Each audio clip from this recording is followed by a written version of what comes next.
अच्छा, दिवसभरातल्या सर्वात महत्त्वाच्या पाच बातम्या पाहणार आहोत। त्यातली पहिली महत्त्वाची बातमी ती महाराष्ट्रातल्या पोटनिवडणुकांसंदर्भातली।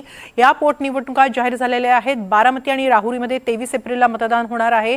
कसं होणार मतदान, काय आहे तिथली परिस्थिती, याबद्दल अधिक माहिती देतील आमचे प्रतिनिधी देवा राखुंडे। पुण्यात सासरच्या जाचाला कंटाळून आणखी एका वैष्णवीनं जीवन संपवलेलं आहे। एक दुसरी बातमी, याबद्दलची माहिती देतील आमचे प्रतिनिधी यशपाल सोनकांबळे। तर पुण्यातच प्रेम प्रकरणातून एका तरुणाची हत्या झालेली आहे। या प्रकरणी 10 जणांविरोधात कोथरूड पोलीस स्टेशनमध्ये गुन्हा दाखल करण्यात आलाय। याबद्दल अधिक माहिती देतील आमचे प्रतिनिधी यशपाल सोनकांबळे। तर बीडमध्ये घरातून उचलून नेत एका विवाहितेवर अत्याचार करण्यात आला। अत्याचारानंतर महिलेला गावाच्या चावडीवर बांधण्यातही आलं। याबद्दलची अधिक माहिती देतील आमचे प्रतिनिधी आकाश सावंत। तर हुकुमशाह किम जोंग उन युद्धासाठी उतावीळ झाल्याचं दिसतंय, कारण उत्तर कोरियाकडून मिसाईल लॉन्चरची चाचणी घेण्यात आली। याबद्दलची सविस्तर माहिती देतील आमचे प्रतिनिधी प्रवीण मुधोळकर। सुरुवातीला बातमी आहे ती देशातील निवडणुकांसंदर्भातील आणि महाराष्ट्राच्या पोटनिवडणुकांसंदर्भात। केंद्रीय निवडणूक आयोगाकडून आज तामिळनाडू, पश्चिम बंगाल, आसाम, केरळ आणि पुद्दुचेरी या ठिकाणच्या विधानसभा निवडणुकांची घोषणा झाली। तर महाराष्ट्रातील पोटनिवडणुका देखील जाहीर करण्यात आल्या। बारामती आणि राहुरीमध्ये 23 एप्रिलला मतदान होणार आहे। तर 4 मे रोजी पोटनिवडणुकीचा निकाल लागणार आहे। आमदार शिवाजीराव कर्डिले यांच्या निधनानं अहिल्यानगर जिल्ह्यातील राहुरी विधानसभा मतदारसंघाची जागा रिक्त झाली आहे। तर दिवंगत उपमुख्यमंत्री अजित पवार यांचं 28 फेब्रुवारीला झालेल्या विमान अपघातात निधन झालं। त्यामुळे बारामती विधानसभा मतदारसंघाची जागा रिक्त आहे। या दोन्ही जागांसाठी पोटनिवडणूक जाहीर झालेली आहे। उपमुख्यमंत्री सुनेत्रा पवार या जागेवर लढणार आहेत। तर राहुरीच्या जागेवर माजी आमदार प्राजक्त तनपुरे राष्ट्रवादी काँग्रेस पार्टी शरदचंद्र पवार पक्षाकडून इच्छुक आहेत।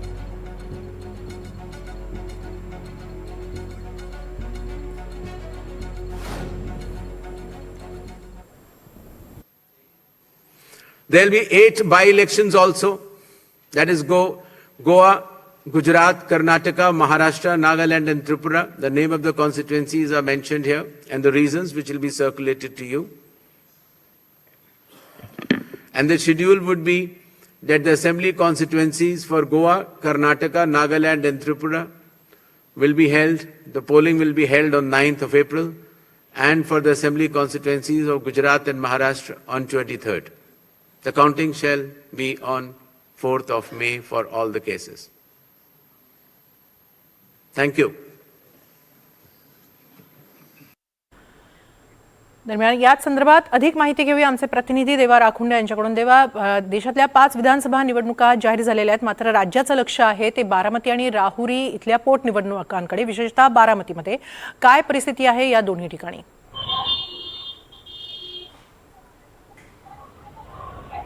श्यामली, आपण जर बघितलं तर दिवंगत उपमुख्यमंत्री अजित पवार यांच्या अपघाती निधनानंतर बारामतीची पोटनिवडणूक लागली जाईल आणि ही निवडणुकीची जी आहे ती पवार कुटुंबातील सदस्य लढतील हे सर्वांनाच ज्ञात होतं किंवा त्या संदर्भातील सर्वांनाच माहिती आहे।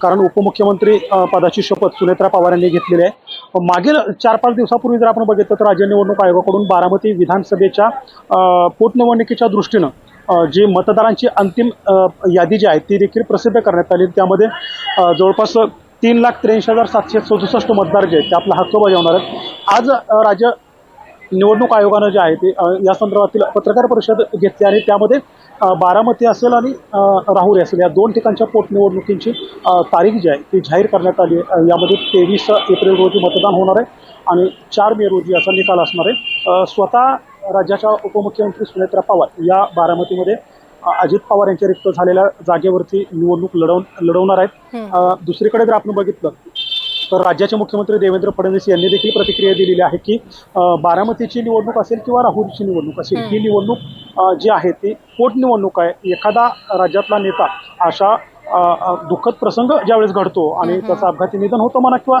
दुःखद निधन होतं आणि ती जागा रिक्त होते, त्यावेळी त्या ठिकाणी जी पोटनिवडणूक लढवली जाते ती बहुधा ही बिनविरोध झालेले विधानसभा असो किंवा अन्य निवडणुका असो, त्याच पार्श्वभूमीवरती ही जी बारामतीची निवडणूक असेल किंवा राहुरीची असेल तर ती निवडणूक जी आहे ती आम्ही बिनविरोध करण्यासाठी प्रयत्न करू असं देवेंद्र फडणवीस यांनी म्हटलेलं आहे। आणि जर या ठिकाणी जर निवडणूक लागली तर मग निवडणूक लढण्याची आमची तयारी आहे असंही फडणवीस यांनी सांगितलेलं आहे. सध्याची परिस्थिती जर आपण बघतो तर दिवंगत उपमुख्यमंत्री अजित पवार हे संपूर्ण राज्याचे नेते होते. त्यांचा चाहता वर्ग मोठा होता. अजित पवार यांचं जे अपघाती निधन झालंय त्याला आता फार तर 40-50 दिवस झालेले आहेत. 1-1.5 महिन्याचा कालावधी झालेला आहे आणि अशा परिस्थितीत ही आता निवडणूक होते. त्यामुळं ही जी बारामतीची निवडणूक आहे ती बिनविरोधच होईल यामध्ये काही शंका नाही आहे. कारण यापूर्वीचं जरी आपण सर्व यापूर्वीच्या निवडणुका जरी बघितल्या तर त्या ठिकाणी अशा पद्धतीच्या निवडणुका झाल्या आहेत. त्यामुळे सुनेत्रा पवार या निवडणुकीच्या आखाड्यात उभा असतील तर त्यांना बहुधा विरोध होणार नाहीये. त्यामुळे ही जी निवडणूक आहे ती बिनविरोध होईल. प्रशासनाची तयारी जी आहे ती झालेली आहे. अंतिम मतदार यादी जी आहे ती देखील प्रसिद्ध करण्यात आलेली आहे. त्यामुळं ही निवडणूक जी आहे ती बिनविरोध होईल आणि सुनेत्रा पवार जे ते बारामतीमधून अजित पवारांच्या जागी आपलं नेतृत्व करतील. नक्कीच काय नेमकं घडतं आहे अर्थातच 23 एप्रिलला समजून येईल आणि किंवा त्याही आधी कळू शकते. बिनविरोध होणार की तिथं निवडणूक लढली जाणार याबद्दलचं चित्र लवकरच स्पष्ट होईल अशी आशा करूया. असे संपर्कात राहा देवा. यानंतर आपण पुढची बातमी पाहणार आहोत ती पुण्यातून. पुण्यामध्ये आणखी एका वैष्णवीनं जीवन संपवलेलं आहे. पुण्यात पुन्हा एकदा विवाहित महिलेनं सासरच्या जाचालाच कंटाळून आत्महत्या केली आहे. वैष्णवी जामकर असं आत्महत्या केलेल्या विवाहित तरुणीचं नाव आहे. लग्नानंतर अवघ्या 8 महिन्यात तिनं आपलं जीवन संपवलं. पुण्यातील लोणीकंद परिसरातली घटना आहे. छळ करत पैशांची मागणी करण्यात येत असल्यानंच घरातच ओढणीनं गळफास घेत तिनं आत्महत्या केल्याची प्राथमिक माहिती मिळते. या प्रकरणी सासू सासरा आणि नवऱ्याच्या विरोधात गुन्हा दाखल करण्यात आलेला आहे. याबाबत अधिक माहिती घेणार आहोत आमचे प्रतिनिधी यशपाल सोनकांबळे यांच्याकडून. यशपाल, वैष्णवी हगवणे हे आत्महत्या प्रकरण पुण्यामध्ये ताजं असताना ती अजूनही विस्मरणात गेलेली नाहीये. मात्र त्यातच आणखी एक विवाहिता आत्महत्या करते. पुण्यात नेमकं चाललंय काय? या प्रकरणी काही कारवाई झाली आहे की नाही? नक्कीच हेमाली, पुण्यामध्ये विवाहितेच्या कौटुंबिक छळाच्या आणि आत्महत्येचं प्रमाणात लक्षणीय वाढ झालेली आहे. लोणीकंद परिसरामध्ये वैष्णवी जामकर नावाच्या नवविवाहित तरुणीने घरामध्ये ओढणीने गळफास घेऊन आत्महत्या केली. पोलिसांनी दिलेल्या माहितीनुसार वैष्णवीला लग्न झाल्यापासून सासू सासऱ्यांनी पतीकडून शारीरिक आणि मानसिक छळ केला जात होता.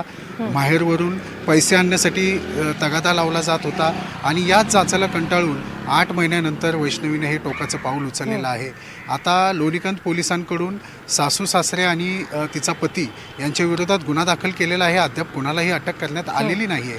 परंतु या निमित्ताने वैष्णवी हगवणे असतील किंवा दीप्ती चौधरी नावाची एक नवविवाहित तरुणी होती, तिचासुद्धा असंच आत्महत्या झाली होती. अशा अनेक घटना पुणे आणि पुण्याच्या जिल्ह्याच्या परिसरामध्ये वाढताना दिसत आहेत. आणि या निमित्ताने महिलांच्या सुरक्षितता आणि नवविवाहितांच्या हुंडाबळीचं जे समुपदेशन आहे, प्रबोधन आहे, समाजामध्ये करण्याची गरज निर्माण झालेली आहे.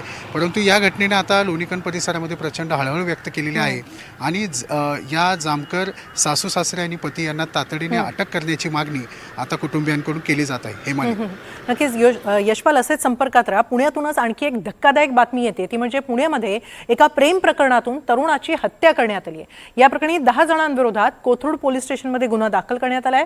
प्रेयसीच्या मोबाईलवरून मेसेज करून बोलावून घेण्यात आलं या तरुणाला आणि त्यानंतर प्रेयसीच्या घरच्यांनी या प्रियकराची हत्या केली. हत्या करण्यात आलेल्या प्रियकराचं नाव नागेश जाधव आहे असं कळतंय. प्रेयसी अल्पवयीन असल्यानं घरच्यांवर गुन्हा दाखल करण्यात आलेला आहे. आता आरोपींना अटक करावी अशी मागणी मृत तरुणाच्या नातेवाईकांनी केली आहे. याबाबत अधिक माहिती घेऊया आमचे प्रतिनिधी यशपाल सोनकांबळे यांच्याकडून. यशपाल, मगाशी जसं म्हटलं की पुण्यामध्ये नेमकं चाललंय काय? क्राईम कॅपिटल होतीये का पुणे? काय नेमकं हे सगळं प्रकरण आहे? नक्कीच हेमाली, अशा पद्धतीने प्रेम प्रकरणातून जी हत्या झालेली आहे आणि अशा अनेक घटना पुणे शहरामध्ये घडत आहेत. त्यामुळं पुणे कुठेतरी गुन्हेगारीकडे वळत आहे आणि क्राईम कॅपिटल होण्याच्या मार्गावर आहे का अशी चर्चा सुरू झालेली आहे. या प्रकरणामध्ये कोथरूड परिसरामध्ये नागेश जाधव राहत होता आणि नागेशला त्याच्या मैत्रिणीने जी अल्पवयीन आहे तिने मोबाईलवर मेसेज करून भेटण्यासाठी बोलवलं होतं. तो जसा भेटायला गेला तेव्हा लपून बसलेले जे त्यांचे नातेवाईक होते, जवळपास 10 जणांच्या टोळक्याने त्याला लाठ्या काठ्या आणि लाथाबुक्क्यांनी आणि काठ्या आणि कोयत्यांनी त्याच्यावर जीवघेणा हल्ला चढवला. त्याला उपचारादरम्यान मृत घोषित करण्यात आलं. नागेशच्या कुटुंबियांनी आरोप केलेला आहे की त्या अल्पवयीन मुलीनेच मेसेज करून तिला बोलवलं होतं आणि कुटुंबाकडून त्याची हत्या करवली होती. त्यामुळे तिच्यावर देखील गुन्हा दाखल करावा अशी मागणी त्यांनी केली होती. होती. परंतु आता अल्पवयीन मुलगी असल्यामुळे तिच्यावर गुन्हा दाखल झालेला नाही, परंतु 10 जणांवर गुन्हा दाखल करून त्यांना अटक करण्यात आलेली आहे. या पुढच्या काळामध्ये आता आणखी तपासामध्ये काही गोष्टी समोर येतीलच, अशी माहिती या पुणे शहराचे DCP मिलिंद मोहिते यांनी नुकतीच NDTV मराठीला दिली. नक्कीच पुण्यातल्या या घटना धक्कादायक आहेतच, मात्र बीडमध्ये याहून एक धक्कादायक घटना घडली आहे, ज्यामुळे संपूर्ण राज्याची मान शर्मेनं खाली गेलेली आहे. बीड तालुक्यातील एका गावात विवाहितेवर अत्याचार करत तिला गावच्या चावडीत बांधून ठेवल्याची घटना घडली आहे. हा प्रकार सकाळी समोर आल्यानंतर गावकऱ्यांनी या विवाहितेची सुटका केली. या प्रकरणात पिंपळनेर पोलीस ठाण्यात गुन्हा दाखल करण्यात आलाय. पोलिसांनी तातडीनं कारवाई करत आरोपी वैभव पटेकर याला अटक केली. आरोपीला न्यायालयात हजर केलं असता न्यायालयानं 17 मार्चपर्यंत त्याला पोलीस कोठडी सुनावली आहे. दरम्यान या प्रकरणात पिंपळनेर पोलिसांसह पिंक पथकाकडूनही तपास केला जातोय. मात्र या घटनेनंतर परिसरात एकच खळबळ उडाली आहे.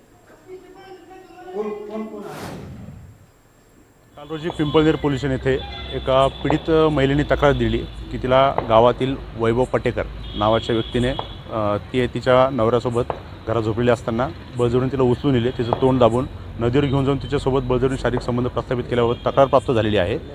त्या प्राप्त तक्रारीच्या अनुषंगाने नमूद गुन्ह्यातील जो आरोपी आहे वैभव पटेकर याला काल रोजी अटक करण्यात आलेली असून त्याची 17 तारखेपर्यंत पिसार घेतली. मंत्री साहेबाला, मुख्यमंत्री साहेबाला माझं एवढं विनंती आहे की मला न्याय भेटावं. मी खेटाय तयार आहे त्यांना. तुझी मुलगी किती शिकते शाळेमध्ये?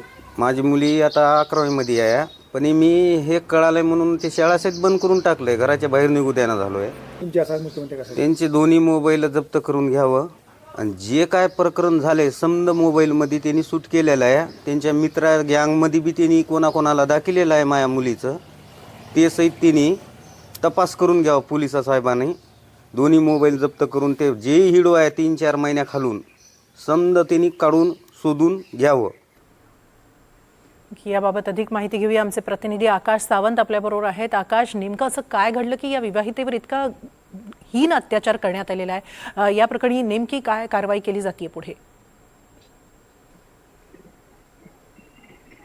निश्चितच हे माली बीड मधील महिला सुरक्षेचा प्रश्न जे आहे पुन्हा ऐरणीवर आल्याचं बघायला मिळत आहे. बीड तालुक्यातील एका गावी रात्रीच्या सुमारास आहे एका विवाहित महिलेला आपल्या पतीसोबत घरात झोपलेले असताना एका व्यक्तीने उचलून नेऊन गावातील नदी पात्रात घेऊन जात तिच्यावर अत्याचार केला आणि अत्याचार झाल्याच्या नंतर बेशुद्ध अवस्थेत असलेल्या महिलेला पुन्हा एकदा गावाच्या वेशीवरती असलेल्या बांबूला बांधण्यात आलं. पहाटेच्या वेळी जे आहे गावातील नागरिक त्या ठिकाणी जमली, मात्र कुणी त्या महिलेला सोडण्याचा प्रयत्न नाही केला. तिच्या घरातील आई वडील त्या ठिकाणी आले आणि त्या महिलेला अक्षरशः सोडून घेऊन घरी घेऊन गेले. भयभीत झालेल्या महिलेला धीर देण्याचा प्रयत्न जे आहे ते कुटुंबियांनी आणि ग्रामस्थांनी केला आणि यानंतर 2 दिवसांनी जे आहे या महिलेने पोलीस ठाणे गाठलं आणि पोलीस ठाण्यात जे आहे तक्रार दाखल केली. पोलिसांनीही तत्परता दाखवत या प्रकरणाची गांभीर्याने दखल घेत जे आहे त्या आरोपी विरोधात गुन्हा दाखल केला आणि विशेष म्हणजे जो आरोपी आहे त्याला तात्काळ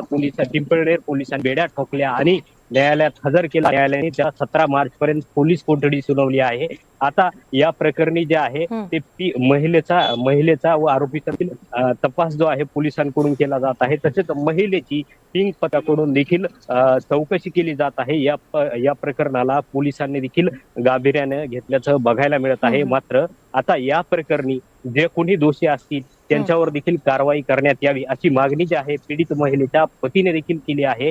आता या प्रकरणी कशा पद्धतीची कारवाई केली जाते, बीड जिल्ह्यातील महिला ज्या आहेत महिला मुलींच्या सुरक्षेचा प्रश्न पुन्हा एकदा ऐरणीवर आल्याचं चित्र जे आहे हेमाली आता बघायला मिळत आहे. नक्कीच, आणि या सगळ्या प्रकरणात कठोरातली कठोर कारवाई व्हावी अशीच मागणी संपूर्ण राज्याची असणार आहे. असे संपर्कात राहा. यानंतर पुढची बातमी पाहणार आहोत ती आंतरराष्ट्रीय स्तरावरून आहे. इराण, अमेरिका आणि इस्रायल युद्धाचा 16वा दिवस उजाडला तरी युद्ध थांबत नाहीये. अमेरिका युद्ध लवकरच थांबेल असा दावा सातत्यानं करतेय, मात्र इराण काही केल्या अमेरिकेसमोर झुकायला तयार नाही. त्यातच आता हुकुमशहा किम जोंग उन हा देखील युद्धासाठी उतावीळ झाल्याचं दिसतंय. आखातातील युद्धात उत्तर कोरिया अजून तरी सहभागी झालेला नाहीये, मात्र किम जोंग उन यानं इराणला पाठिंबा दर्शवलाय. एवढंच नाही तर उत्तर कोरियामध्ये त्यानं मिसाईल चाचणी सुरू केली आहे. कोरियाच्या सैन्यानं 12 आधुनिक मिसाईल लॉन्चरची चाचणी केली. यावेळी किम जोंग उनची मुलगी किम जू आई देखील उपस्थित होती. याच संदर्भात अधिक माहिती घेऊया आमचे प्रतिनिधी प्रवीण मुधोळकर यांच्याकडून. प्रवीण, हे युद्ध आतापर्यंत केवळ पश्चिम आशिया पुरतं मर्यादित आहे, मात्र जर उत्तर कोरिया यात सहभागी झाला तर मात्र युद्धाची व्याप्ती वाढू शकते. खरोखरच किम जोंग उनच्या हालचाली पाहता नेमकं चित्र काय वाटतंय? एकंदरीत जर आपण पाहिलं जगामध्ये तिसऱ्या महायुद्धाच्या उंबरठ्यावरती जग उभा आहे. त्यामुळे कोणतीही कृती ही तिसऱ्या महायुद्धापर्यंत जगाला नेऊ शकते. दुसऱ्या महायुद्धामध्ये आणि पहिल्या महायुद्धामध्ये ज्या पद्धतीनं नरसंहार झाला होता, सैनिक मारले गेले होते, सर्वसामान्य लहान बालक महिला मारल्या गेल्या होत्या, त्या घटना अजूनही ताज्या आहेत. त्याचे अनेक स्मारकं जगभरात आहे. पण असं असताना सुद्धा जे हुकुमशहा सध्या दिसत आहेत जगाच्या पाठीवर, त्यातला किम जॉन जो आहे त्यांनी आता ज्या पद्धतीनं आता मिसाईल जर टेस्टिंग केलेलं आहे ते अत्यंत धक्कादायक आहे. न्यूक्लिअर कॅपेबल असं हे टेस्टिंग आहे आणि याची रेंज जी आहे ती 420 किलोमीटरपेक्षाही जास्त आहे आणि ती 600 किलोमीटरपर्यंत असू शकते असं सांगितलं जात आहे. आता ही जेव्हा टेस्ट घेण्यात आली न्यूक्लिअर कॅपेबल वेपनची, तेव्हा सेऊल जी राजधानी आहे साऊथ कोरियाची, त्या ठिकाणी हे सगळी हालचाली कळल्या आणि अमेरिकेचं जे सॅटेलाईट आहे त्यांनी हे सगळं पकडलं आणि युनायटेड नेशनला याची माहिती देण्यात आली. सेऊल विमानतळ जे आहे ते सुद्धा आता बंद ठेवण्यात आलं आहे. त्यामुळे ॲम्स्टरडॅमकडनं आता सगळ्या विमानं ज्या जात आहेत त्यामुळे तिकडे गर्दी वाढली आहे. त्यामुळे आता संपूर्ण जगामध्ये ज्या पद्धतीनं एअर ट्रॅफिक मॅनेजमेंटचा प्रश्न आहे हा सुद्धा निर्माण झाला आहे. पण युद्ध जे जगभरामध्ये 3-4 युद्ध मोठे सध्या सुरू आहे, चकमकी काही ठिकाणी सुरू आहेत. या परिस्थितीमध्ये अशा पद्धतीनं नॉर्थ कोरियाच्या वतीनं न्यूक्लिअर कॅपेबल अशा मिसाईलचं परीक्षण होणं हे अत्यंत धक्कादायक आहे. कारण की ज्या पद्धतीनं हिरोशिमामध्ये स्फोट झाला होता, न्यूक्लिअर बॉम्बचा हल्ला जो असतो, एक बॉम्ब किमान 10,000, 50,000, 1,00,000, 10,00,000 इतक्या लोकांचा जीव घेऊ शकतो. त्यामुळे अशी जर मिसाईल्स वापरली गेली तर नरसंहार मोठ्या प्रमाणात होऊ शकतो.